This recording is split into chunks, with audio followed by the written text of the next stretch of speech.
TechInsights has already in its labs several of the new Xiaomi 15S Pro smartphones with Xiaomi's own X-Ring 01 chipset, and we've started several in-depth analysis, including the deep dive teardown of the new smartphone.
Releasing the new Xiaomi 15S Pro only 7 short months after the 15 Pro release,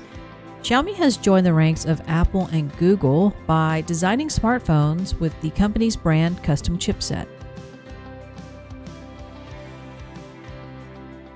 But despite the change in chipsets, the PCBs have the same cutouts and voids, along with the same outline as the PCBs used in the Xiaomi 15 Pro, which means Xiaomi can use the same smartphone mainframe for both the Xiaomi 15 Pro and the newer Xiaomi 15S Pro.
Log into the TechInsights platform to watch the Xiaomi 15S Pro teardown video and to learn more about Xiaomi's new X-Ring 01 platform design.